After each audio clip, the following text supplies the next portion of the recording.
आपको यह जो काले रंग का तेज बहाव दिख रहा है वह नजफगढ़ नाले का है, जो कभी साहिबी नदी हुआ करता था। इस पॉइंट पर पहुंचते ही यमुना अपना जीवन खो देती है। इसके बाद जिस यमुना से ज़्यादातर दिल्ली वालों का नाता गुजरते पुलों से बनता है, उसमें वह गंदगी से भरी, सीवर के भार से दबी, बदबू छोड़ती यमुना है। इससे इसके अविरल और निर्मल होने की उम्मीद दिल्ली वालों में नहीं बंधती। वह इसलिए भी कि बीते करीब 3.5 दशकों में 1993 से सरकारों ने हजारों करोड़ रुपए खर्च कर डाले, लेकिन बारिश के मौसम को छोड़ नदी कभी साफ नहीं दिखी। नाउम्मीदी से घिरे इसी माहौल में हमने नदी की उल्टी दिशा में वजीराबाद बैराज से ऊपर जगतपुर गांव के श्याम घाट पर यह समझने की कोशिश की कि अपने अप स्ट्रीम में यमुना दिखती कैसी है। बारिश का बेकार बह जाने वाला पानी, उसके साथ कुछ किया जा सकता है क्या, और इसका कोई मॉडल कहीं मौजूद है कि यमुना खुद ही खुद को रिवाइव कर ले। शुरुआत दिल्ली में डीडीए के साथ बायोडाइवर्सिटी पार्क के इंचार्ज डॉक्टर फयाज खुदसर के साथ श्याम घाट से। यहाँ का पानी हाथ में उठाने लायक है, आप हाथ में देख सकते हैं, और थोड़ी हरियाली आ रही है पानी में, जो बताती है कि इसमें फाइटोप्लैंक्टन कहते हैं, जीवन पानी का है, जो इसमें ऑक्सीजन शामिल करने में मदद करता है।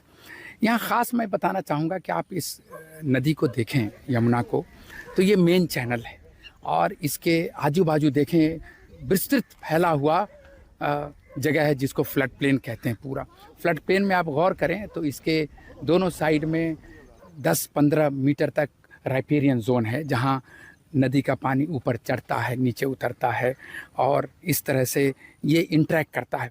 इसके ऊपर एक्टिव फ्लड प्लेन है, बड़ा सा विस्तृत। तो नदियों को इस तरह के एक्टिव फ्लड प्लेन की बहुत ज़रूरत है। ये तो यमुना यहाँ क्या बता रही है? कुछ बताने की कोशिश कर रही है, कुछ सब मतलब बता पा रही है कि लोग सीख सकें उससे? यमुना कह रही है कि पर्याप्त तो नहीं, लेकिन हमारे पास इतनी जगह है कि हम अपने जीवन को पुनर्जीवित करने का प्रयास कर सकते हैं।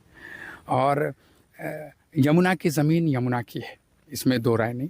और अगर यमुना की ज़मीन यमुना के मातहत रह जाती है, मालिकाना हक़ यमुना का रहता है, तो मुझे उम्मीद है कि जब यमुना मालिक होंगी तो मालिक अपना सब कुछ खुद कर लेता है। यमुना की एक सेल्फ क्लींजिंग अपनी प्रॉपर्टी है किसी भी नदी की, तो वो जीवन को फिर से ले आता है। ये सवाल इसलिए पूछ रहे हैं कि जैसे ही आप यहाँ से बमुश्किल 500-700 मीटर होगा वजीराबाद डैम जैसे क्रॉस करते हैं, वहीं पे यमुना ख़त्म हो जाती है, और उससे 500 मीटर या 200 मीटर पहले अगर देखते हैं तो यह लगता है कि हाँ कोई नदी बह रही है। एक तो बराज की वजह से भी पीछे भराव पानी का हो जाता है, वो एक अहम मुद्दा है। पानी तो विषय है ही कि पानी की कमी है सारी नदियों में देश के, उसमें यमुना भी हैं।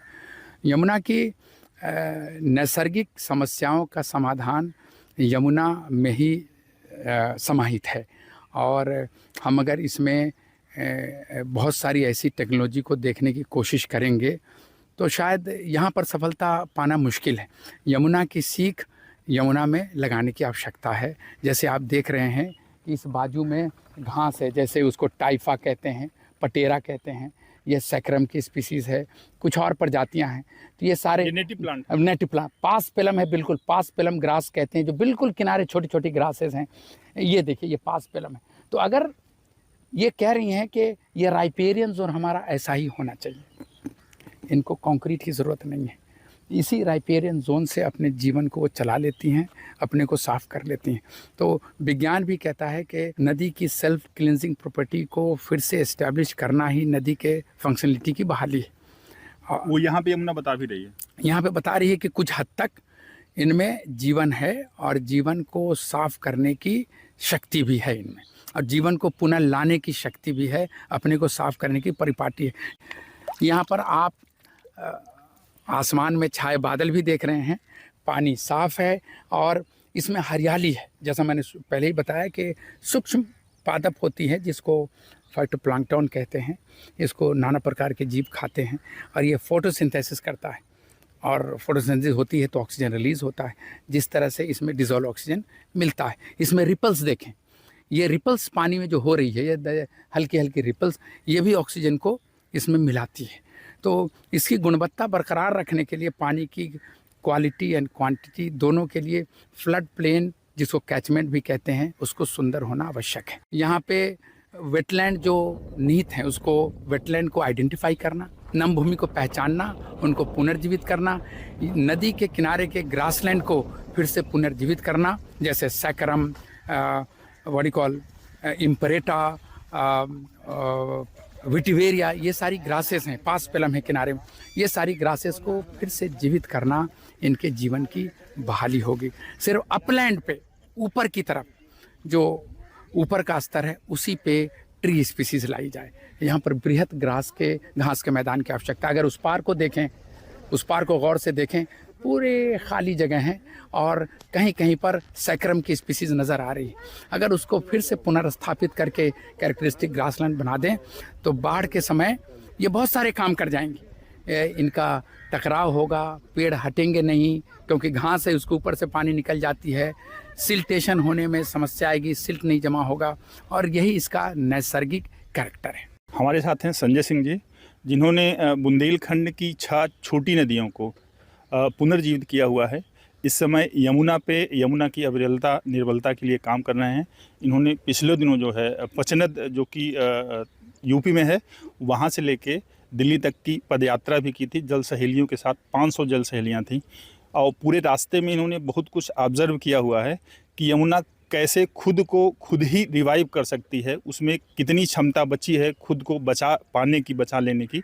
समझते हैं संजय जी से। जो सबसे बड़ी यमुना की जो दुर्दशा का बड़ा कारण है वो है हथनी कुंड, क्योंकि वहाँ पे यमुना के सारे फ्लो को रोक लिया गया और एक बहुत बड़ा हिस्सा हरियाणा और फिर छोटा सा हिस्सा उत्तर प्रदेश को 3% सिर्फ नदी के लिए छोड़ा गया।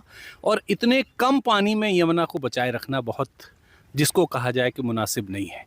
ऐसी परिस्थिति में जो आपने कहा, तो दरअसल क्या है कि नदी के किनारे रिजर्वायर होते थे। कोई भी नदी एक तंत्र है, एक पूरी इकाई है, और जो लोग नहीं समझते हैं वो सिर्फ नदी को एक बहती हुई धारा समझते हैं। नदी कोई एक नहर नहीं है कि नहर तो एक कैनाल है, एक चैनल है जो निकल रहा है। ये तो एक पूरी तरह से एक अपने आसपास की एक पूरी परिस्थिति को लेके, हम गर्मियों के दिनों में जहाँ जहाँ भी संभव, जब हमने यात्रा की थी उत्तर प्रदेश सरकार को, हमने एक प्रपोजल भी सबमिट किया है चंबल के इलाके में, जहाँ जहाँ पे भी संभव है कि एक बड़े रिजर्वायर क्रिएट कर दिए जाएं और बरसात में उनको भर दिया जाए, और जब भी नदी में पानी कम हो उनसे पानी वो वहाँ पे छोड़ा जाए की श्रृंखला बनाई जाए और रिजर्वायर बनाए जाए। और रिजर्वायर के साथ साथ जहाँ जहाँ पे भी निजी लैंड भी है, उन किसानों के साथ भी बात करके हमें उनको मुआवजा देके, जो सरकार मुआवजा देती है सड़कों के लिए, कहती है कि सड़क के लिए देगी, विकास की तमाम सारी योजना, उन्हें मुआवजा देके उनको सबको रिजर्वायर में कन्वर्ट करे। नदी को अगर बचाना भाई, अगर देखिएगा वाटर दोनों के मामले में बड़ा महत्वपूर्ण बात है कि स्टेट सब्जेक्ट भी है और सेंट्रल सब्जेक्ट, नदी सेंट्रल सब्जेक्ट। तो भारत सरकार और राज्य सरकारों को मिलकर अब एक ही काम करना पड़ेगा। और यमुना में तो बहुत महत्वपूर्ण हिस्सा है कि यमुना में आपको पानी का फ्लो अगर बढ़ाना है तो जहाँ जहाँ भी संभव है वहाँ रिजर्वायर क्रिएट करें। और दूसरा, दिल्ली का ही जो स्टेट है उसमें 9000 हेक्टेयर के आसपास जो DDA ने एसेस किया हुआ है, इसका फ्लड प्लेन है। और इसमें हमारी DU के कुछ प्रोफेसर से बात हो रही थी, तो उनका ये कहना था कि इसमें अगर पूरा हम फ्लड प्लेन पल्ला से लेके जगतपुर तक का ले लें तो इसमें 25 से 30 वेटलैंड बायोडाइवर्सिटी पार्क डेवलप हो सकते हैं, जो बारिश के पानी, एडिशनल पानी जो होता है उसको अपने पास रख लेंगे, और जो लीन सीजन है उसमें वो पानी जो है यमुना के लिए इस्तेमाल होगा। बहुत ही महत्वपूर्ण बात है। दरअसल देखिएगा, दोनों चीज़ें, एक तरफ रिजर्वायर बनाने पड़ेंगे, दूसरे तरफ जो है ना बायोडाइवर्सिटी पार्क बनाने पड़ेंगे, क्योंकि पानी के एवोपरेशन होने की संभावनाएं ज़्यादा हैं। पानी के एवोपरेशन होने की संभावनाएं हैं, लेकिन उसके साथ साथ जो हम बायोडाइवर्सिटी पार्क बनाएंगे तो एक डेंस जो है, खास तौर से पूरा का पूरा एक डेंस जब जंगल होता है तो वो जंगल क्या है कि पानी जो है ना, जब भी हम बायोडाइवर्सिटी पार्क बनाएंगे तो हम क्या कह रहे हैं कि धरती के अंदर का जो करेंट्स है और जो खास तौर छोटे छोटे स्टीम्स जिसको हम कहते हैं स्प्रिंग, वो निकलने लगते हैं। और दिल्ली में जो बायोडाइवर्सिटी पार्क है जो अभी आपके साथ हम देख के आए, उसमें कुछ जगह पे पानी हमें बहता नजर आए। उसको सरकार नहीं बनाया है, DDA नहीं बनाया। मुझे लगता है कि सॉल्यूशन है, कोई सॉल्यूशन ऐसा नहीं, रॉकेट साइंस है, बस इच्छा शक्ति का सवाल है। और वैज्ञानिक ढंग से कम बजट की भारी भरकम योजनाओं की जगह बहुत विशुद्ध रूप से इच्छा शक्ति का सवाल है, जो गवर्नेंस का सवाल है, और वो गवर्नेंस करने की जरूरत है। और बस ये जो विकास का लालची जो ये पूरा का पूरा हमारा स्वभाव है, स्वार्थ है, इससे दूर रह के हमको इकोलॉजी की तरफ बढ़ना पड़ेगा, तभी हमारी नदियां बचेंगी। और हमने तो करके देखा है। आंकड़े बताते हैं कि दिल्ली में ही यमुना सबसे गंदी होती है। करीब 70% के आसपास जो पॉल्यूशन होता है यमुना में, वो दिल्ली में बहने वाली पूरी नदी के 2% हिस्से में होता है।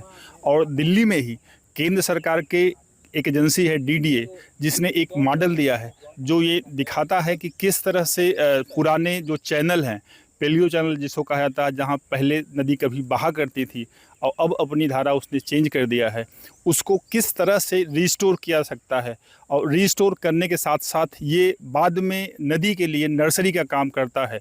जब लीन सीजन में नदी में पानी नहीं होता है, तब भी जैसा कि अभी देख रहे हैं जहाँ जिसके किनारे पे हम खड़े हुए हैं, ये यमुना बायोडाइवर्सिटी पार्क जो DDA का है, सेंट्रल गवर्नमेंट का उपक्रम है, उसने इस पार्क को डेवलप किया हुआ है। बायोडाइवर्सिटी पार्क का फेज़ 2 है, करीब 100 एकड़ के आसपास का की ये वेटलैंड है, जो इस समय गर्मी के मौसम में जब यमुना में पानी नहीं है, लेकिन यमुना का पानी चूँकि ये पुराना चैनल था यमुना का, उसमें आया पिछले साल बाढ़ के दौरान और इस समय भी रुका हुआ है।